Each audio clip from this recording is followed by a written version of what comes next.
Ang tanong, ma'am, kailan po ang exam? Ang tinutukoy niya dito malamang ay ang first quarter exams. Ang sagot ko dyan ay ito. Bago ko sagutin yan, bukas ha, World Teachers Day, alam nyo na, asynchronous, hindi kayo papasok sa school, October 5, Thursday yan. Ngayon, bago kayo mag-long weekend sa mga susunod na araw for October and November, ay marami pa tayong pagdadaanan. Alam nyo na bukas ha, World Teachers Day, asynchronous tayo. Di naniwala na kay sa akin na asynchronous tayo sa World Teachers Day. Para lang to sa mga DepEd schools ha, yung mga private schools at mga college students, hindi kasama sa memorandum ng DepEd. Para sa tanong, kailan nga ba ang first quarter examinations ng mga mag-aaral sa mga public schools o sa DepEd schools? Ito ang sagot ko dyan. Eto na nga, ang DepEd Order Number 22 Series 2023 Implementing Guidelines on the School Calendar and Activities for the School Year 2023-2024. Nakikita nyo na naman ang DepEd Calendar. Ayan ang DepEd Calendar for the School Year 2023-2024. Tignan natin ang month of October. Nakita nyo ba? Ang schedule ng first quarter examinations ay October 26 to 27.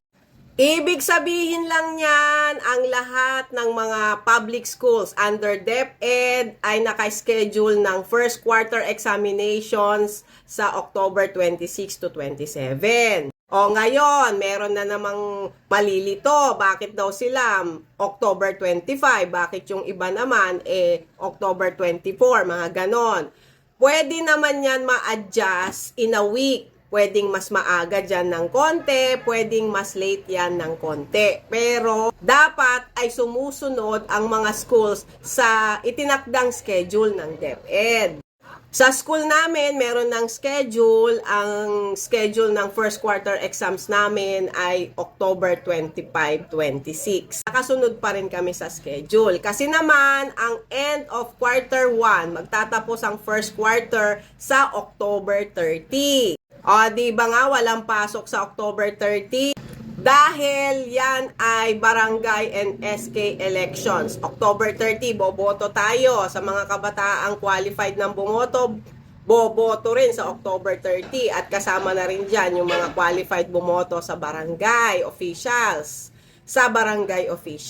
Kaya naman, pagbalik natin ng November ay second quarter na yon. Second quarter na siya ng November 5. Bago kayo mag-happy-happy dyan ha, huwag niyong kakalimutan, meron pa tayong mga long quizzes bago ang October 30-31 ha. Mag-e-exam pa tayo ng October 26-27. Yung mga parents dyan, tandaan nyo na ang schedule. Subaybayan na natin ng ating mga anak dahil papalapit ang first quarter examinations at kasabay niyan yung mga performance tasks, yung mga projects, yung mga requirements nila para sa first quarter. Para maiwasan na rin natin ang mga failing learners, yung hindi papasa, yung mga babagsak, i-meet na natin ang mga requirements for the first quarter bago mag-November. Okay? Good luck!